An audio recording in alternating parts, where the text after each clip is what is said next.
Bom dia, ouvintes da Rádio Assunção Cearense. Bom dia, internautas do blog do Edson Silva. Estamos começando agora o nosso programa, o blog do Edson Silva, na Rádio Assunção Cearense. E começamos dizendo que o governador Camilo Santana assinou ontem um decreto estabelecendo ponto facultativo na administração pública estadual nos dias 24 e 31 de dezembro, respectivamente, véspera de Natal e do fim do ano. Isso significa dizer que poucos são os serviços da administração pública estadual que funcionarão nesses 2 dias, especialmente os relacionados à segurança pública e alguns relacionados à saúde. É provável que o prefeito José Sarto também esteja baixando nas próximas horas decreto semelhante. A propósito do governo do estado, ontem o governador fez a sua última reunião do secretariado deste ano de 2021. Houve uma prestação de contas de cada um dos secretários, inclusive anunciando o que teriam já para o próximo ano, que para o governador Camilo Santana representam apenas 3 meses, janeiro, fevereiro e março, tendo em vista que no dia 2 de abril ele renunciará ao restante do mandato para estar desincompatibilizado e disputando em condições de disputar o cargo de senador nas eleições de 2022. 2 secretarias destacaram-se nas suas atuações neste ano em razão da pandemia. Em primeiro lugar, a Secretaria de Saúde, óbvio, e depois as secretarias das cidades, que implementou alguns dos benefícios sociais concedidos pelo governo, sobretudo nas áreas da energia e no pagamento de contas de água. São 2 áreas afetas à Secretaria das Cidades. A Assembleia Legislativa está realizando sessão agora pela manhã. Pode não ser a última, porque até bem pouco não constava da pauta o orçamento do Estado para o próximo ano. E o orçamento é a última matéria a ser votada. Os deputados ainda aguardam uma proposta do governador, um projeto do governador, tratando do aumento dos servidores estaduais para o próximo ano, como fez a Prefeitura de Fortaleza, cuja matéria foi aprovada ontem e falaremos dela daqui a pouco. Também ontem, o presidente da Assembleia publicou uma resolução tratando da transparência do Poder Legislativo, ampliando a transparência do Poder Legislativo. Ele atende, assim, a uma recomendação do Ministério Público Estadual que via falhas na pauta ou na página de transparência do Legislativo cearense. Uma outra resolução da mesa diretora da Assembleia, conhecida ontem, é a que altera o regimento interno da Casa para permitir, de acordo com a conveniência da mesa diretora, sessões ordinárias no interior do Estado. Até aqui, a Assembleia só fazia sessões extraordinárias, sessões especiais em municípios do interior cearense. Agora, essas reuniões, quando acontecerem, passarão a ser sessões ordinárias. Na pauta da sessão de hoje, várias matérias. Duas delas chamam a atenção.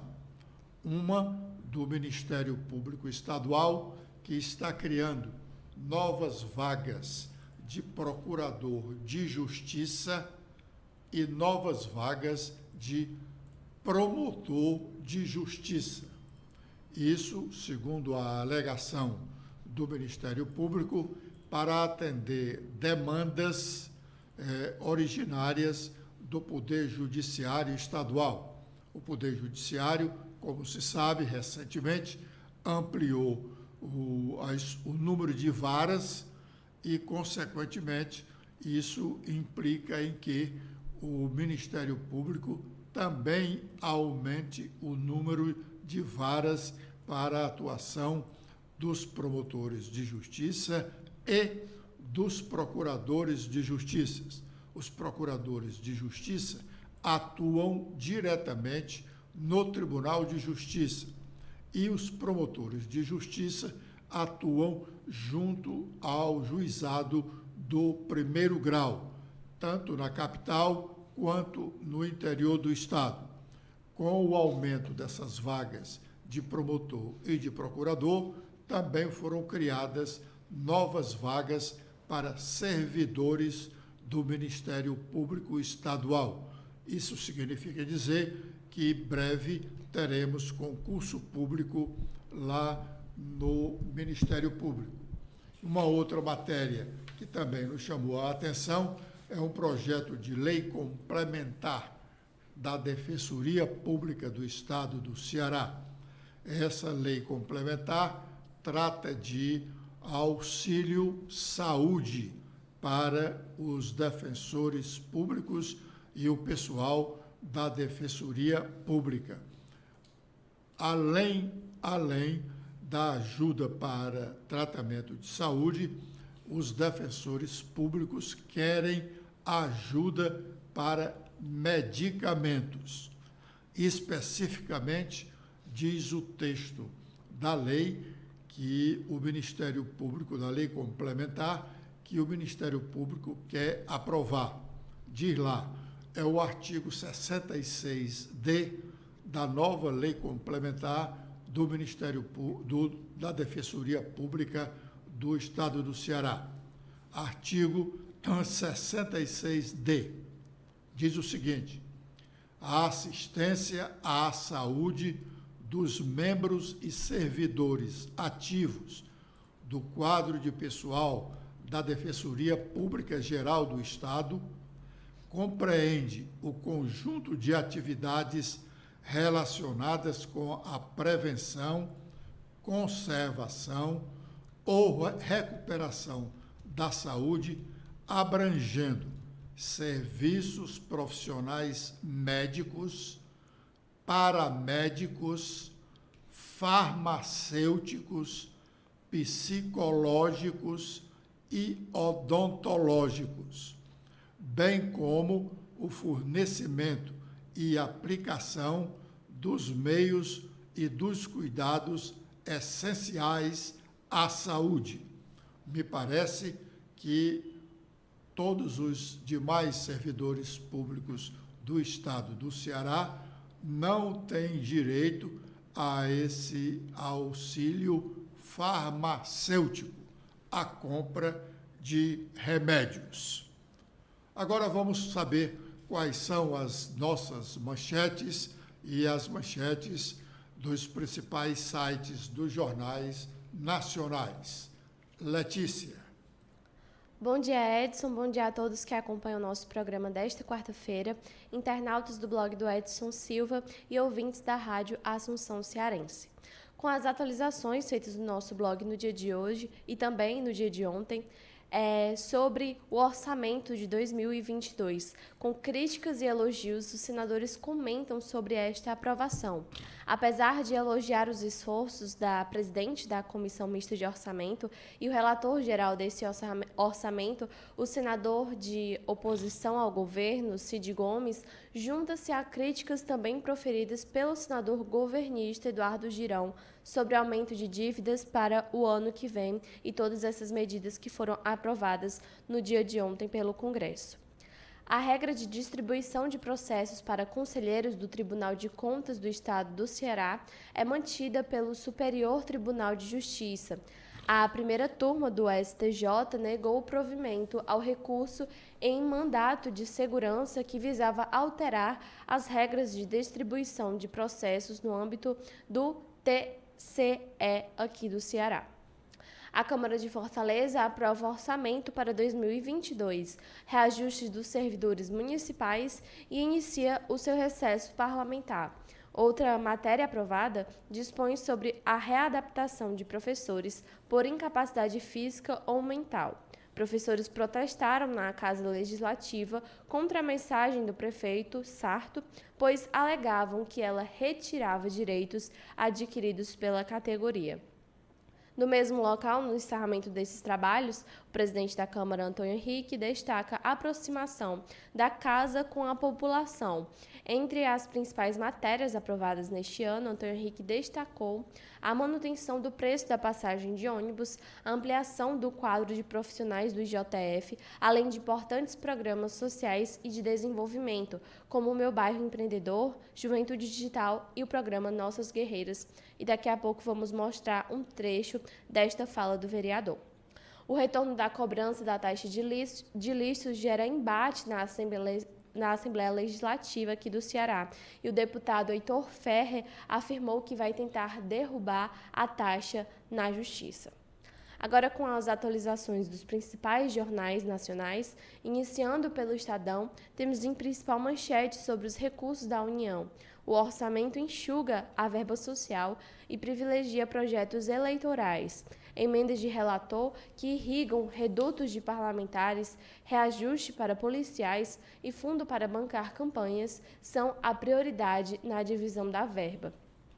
Sobre as eleições do ano que vem, agora voltada para o Sudeste, o jantar de apoio a Garcia em São Paulo inaugura lógica de alianças regionais do novo partido União Brasil.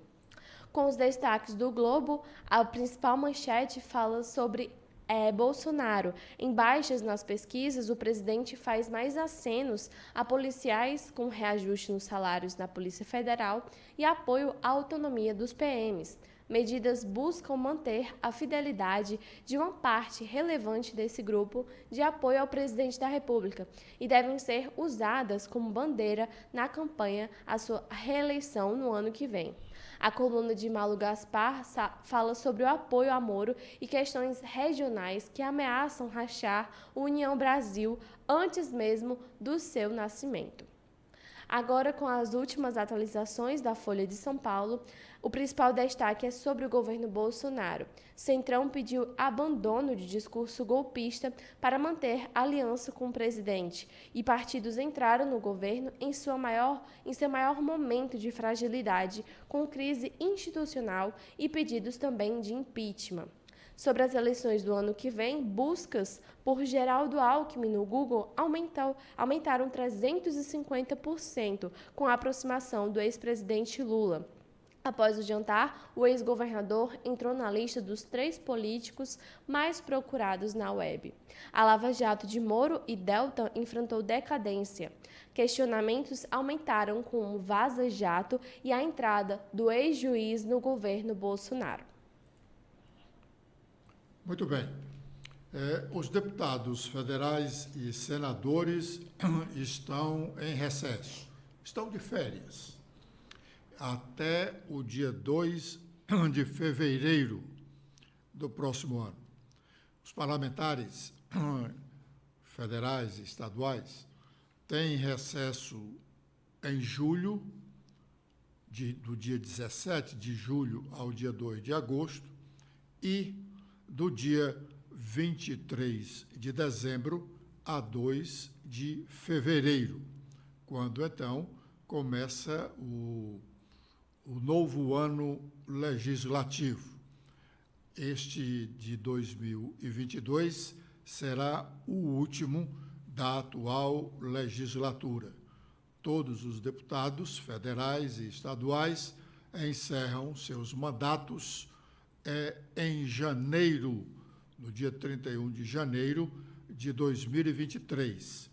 Os senadores, 2/3 dos senadores permanecem no mandato, porque o mandato dos senadores de 8 anos é renovado em 2 etapas.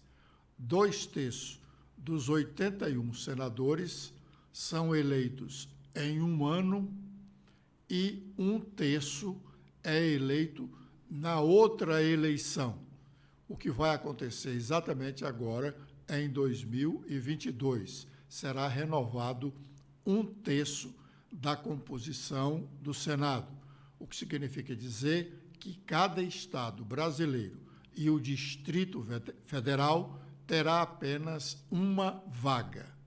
Nas eleições de 2018, foram eleitos 2 senadores para cada estado e o Distrito Federal.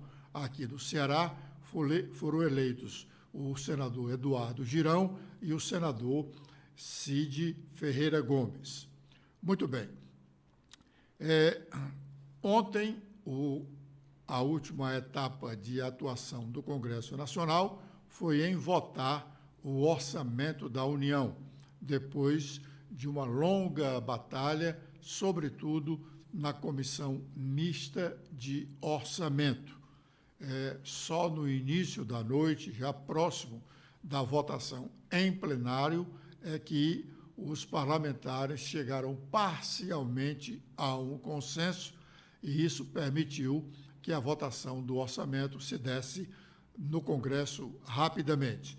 Mas antes da votação em plenário, a senadora Rose de Freitas, presidente da Comissão Mista de Orçamento, voltou a falar sobre o encerramento das negociações. Vamos ouvi-la. Foi muito difícil fazer o governo entender que algumas coisas têm que ser superadas. Não tratar a educação como prioridade, não enfrentar os problemas de saúde com uma certa previsão, um certo cuidado. Você não sabe dizer o que essa variante é. E se nós temos estrutura, porque passamos há pouco tempo atrás sem estrutura nenhuma. Então, eu vou dizer que o orçamento, assim, democraticamente, o orçamento tocou todas as questões. O dinheiro, você pensar que o país tem 4 trilhões para tratar de orçamento, você pensa que pode tratar de tudo, mas o que sobra, e tem muita razão quem ataca o fundo eleitoral é muito alto para a realidade do país. Então, eu fui uma daquelas que fui voto vencido, mas entendo democraticamente que nós temos que sustentar o que saiu do resultado. A outra questão que me chama a atenção é você pensar a luta intensa que certas categorias têm, que estão há tantos anos sem reajuste dos seus salários. E pensar também que os agentes comunitários estavam ali brigando de noite, trabalhando para ter um mínimo, R$200, para resgatar um salário ínfimo, que não corresponde ao trabalho exaustivo que eles fazem. Foi difícil. Mas eu digo assim, não será como antes mais, não será um orçamento fechado em copas entre o Poder Executivo e a Comissão. Será um orçamento debatido abertamente, claramente com a sociedade.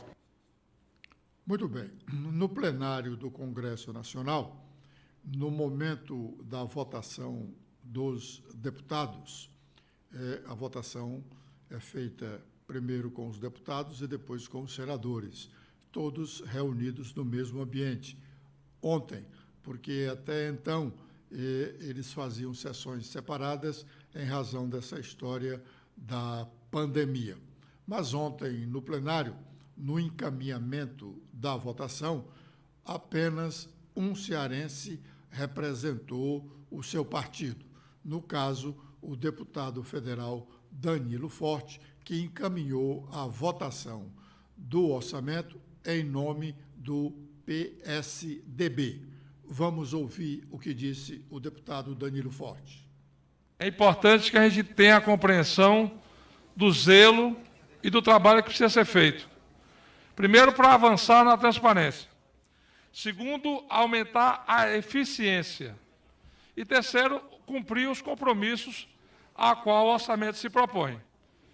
Diante disso, nós percebemos que avançamos muito.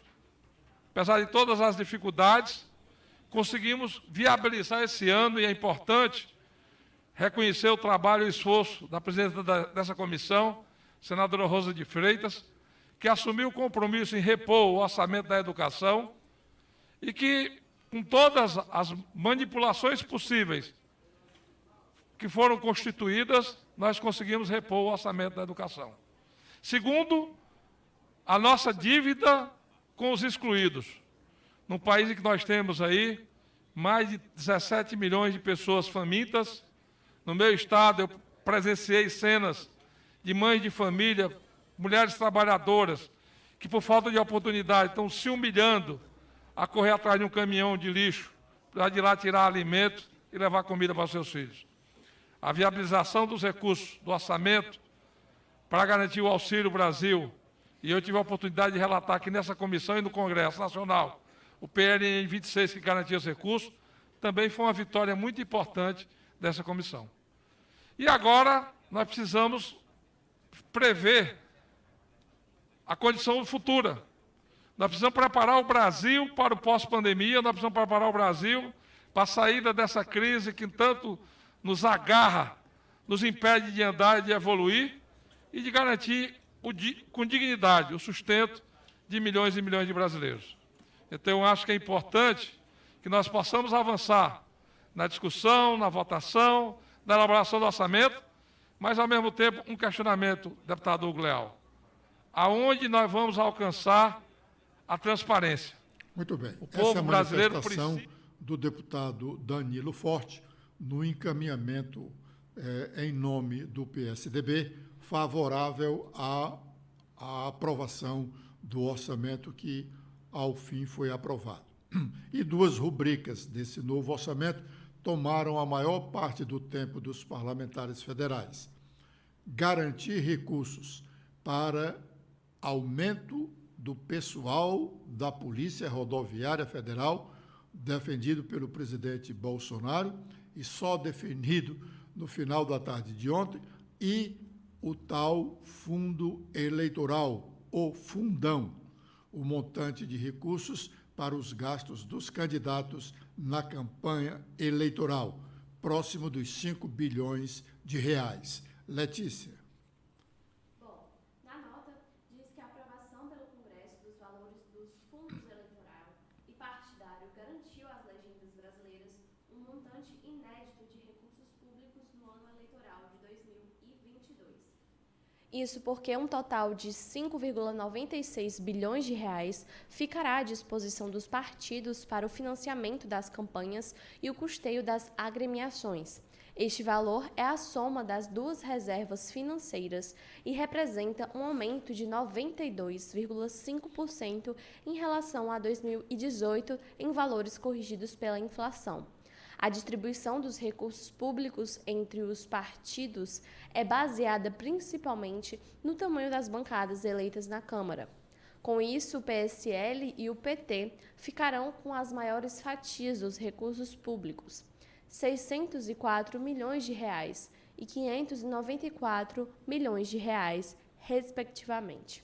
Somando-se ao montante que será destinado ao DEM, 341,7 milhões de reais, o União Brasil, a legenda que nascerá da fundação dos dois partidos, contará com quase 1 bilhão de reais em dinheiro público no ano que vem, articulado por Luciano Bivar, do PSL, e a ACM Neto, do DEM. A nova legenda aguarda referendo da Justiça Eleitoral e se tornou um dos mais valiosos na campanha do próximo ano. Muito bem. Aliás, nessa mesma matéria publicada pelo jornal O Estado de São Paulo, tem um quadro com os valores de cada um dos partidos, só do fundo eleitoral. porque os partidos também podem utilizar parte dos recursos do fundo partidário para também gastarem na campanha.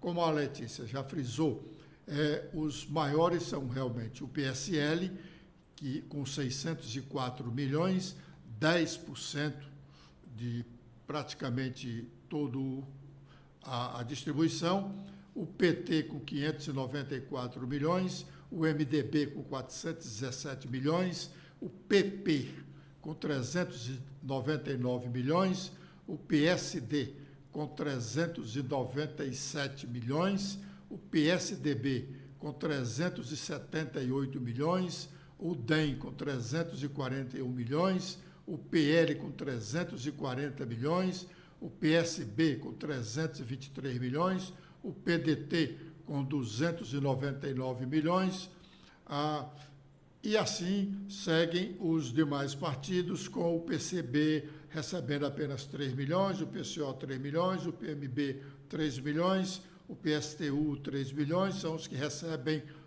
receberão menos recursos. Esses recursos serão entregues pelo Tribunal Superior Eleitoral depois da liberação feita pelo governo federal.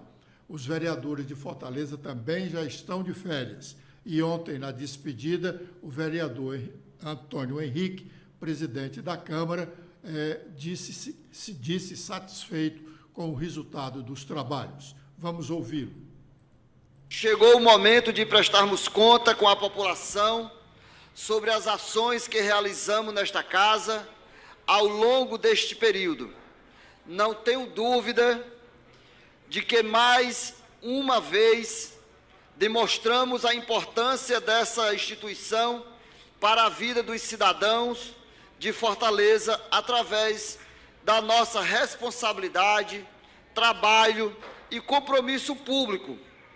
Mais uma vez, cumprimos o nosso papel de colocar em pauta e debater os principais assuntos que interferem e afetam a vida dos fortalezenses, vereador Jorge Pinheiro, sempre buscando soluções rápidas e efetivas para as mais diversas necessidades desta nossa cidade múltipla e plural. Os números que acumulamos ao longo de 2021 demonstram o empenho de todos os vereadores e vereadoras. Realizamos 60 sessões ordinárias presenciais. O pronunciamento do vereador Antônio Henrique foi realmente longo, mas nós procuramos sintetizar essa parte onde ele demonstra realmente a sua satisfação com o resultado obtido nas ações da Câmara Municipal de Fortaleza neste ano de 2021. Agora, todos os parlamentares, só faltam os estaduais, que devem iniciar as suas férias amanhã, já começam a trabalhar os seus retornos aos respectivos mandatos, porque começamos 2022 numa disputa eleitoral para eles bem diferente de todas as demais de que já participaram por conta da falta da coligação proporcional. Obrigado pela audiência dispensada, ouvintes da Rádio Assunção Cearense e internautas do blog do Edson Silva. Prometemos voltar amanhã às 11h45. Letícia. Eu também faço meus agradecimentos a todos que acompanharam o nosso programa de hoje. E vocês podem acompanhar mais notícias do nosso blog apontando a câmera do celular de vocês para este QR Code. Espero revê-los no nosso programa de amanhã. Até lá!